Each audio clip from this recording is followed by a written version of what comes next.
പാലക്കാട് എലപ്പുള്ളിയിൽ മദ്യനിർമ്മാണശാല വേണ്ട എന്ന നിലപാടിൽ ഉറച്ച പാലക്കാട്ടെ CPI പഞ്ചായത്തി രാജ് നിയമം എക്സിക്യൂട്ടീവ് ഉത്തരവിലൂടെ മറികടക്കാൻ കഴിയില്ലെന്ന് എക്സൈസ് വകുപ്പ് മന്ത്രി മനസ്സിലാക്കണം.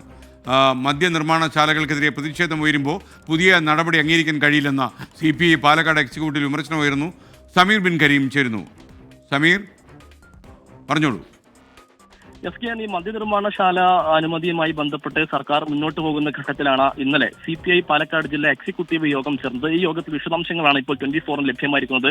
ഇതിൽ പറയുന്നത് ഭരണഘടനയിലെ പഞ്ചായത്തി രാജ് നിയമം എക്സിക്യൂട്ടീവ് ഉത്തരവിലൂടെ മറികടക്കാൻ കഴിയില്ലെന്ന് വകുപ്പ് മന്ത്രി MB രാജേഷ് വ്യക്തമാക്കണമെന്നാണ് CPI പറയുന്നത്. വ്യവസായങ്ങളുടെ കാര്യത്തിൽ പഞ്ചായത്തുകളുടെ ചില പ്രധാന അധികാരങ്ങൾ എടുത്തു കളയുന്ന നടപടി ആലോചിക്കാനല്ലാതെ ആലോചന ഇല്ലാതെയാണ് നടപ്പിലാക്കിയത് എന്നും പറയുന്നു. മദ്യനിർമ്മാണശാലയ്ക്കെതിരെ പ്രതിഷേധം ഉയരുമ്പോൾ പുതിയ നടപടി അംഗീകരിക്കാനാവില്ല. ഇത് സ്വാഭാവികമായി മറ്റുള്ള പ്രശ്നങ്ങൾക്ക് വഴിവെക്കും.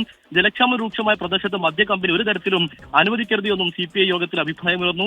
മഴവെള്ള സംഭരണിയിൽ നിന്ന് വെള്ളം എത്തിക്കാൻ കഴിയുമെന്നുള്ളത് യുക്തിക്ക് നിരക്കാത്ത ഒരു വാദമാണെന്ന് പറയുന്നു. മന്ത്രി മദ്യനിർമ്മാണ കമ്പനി പ്രതിനിധിയെ പോലെ സംസാരിക്കുന്നുവെന്ന് പ്രതിപക്ഷത്തിന് ആരോപണം ഉന്നയിക്കാൻ അവസരം ഇതുമായി ബന്ധപ്പെട്ട് ഉയർത്തി എന്നുള്ള ആരോപണവും വിമർശനവും ഈ CPI ഉന്നയിക്കുന്നു. അതോടൊപ്പം തന്നെ ഈ മന്ത്രി രാജേഷ് അഹല്യ കോളേജിലെ ഈ മഴവെള്ള സംഭരണി സന്ദർശിച്ചതിനെതിരെയും ഇന്നലെ വിമർശനം ഉയർന്നിരിക്കുകയാണ്. ഇത്തരം കാര്യങ്ങൾ കമ്പനിയല്ലേ ചെയ്യേണ്ടത്, അല്ലാതെ എന്നും ഈ മന്ത്രിയല്ല ചെയ്യേണ്ടത് എന്നും ഈ CPI യോഗത്തിൽ ഇന്നലെ അഭിപ്രായം ഉയർന്നു.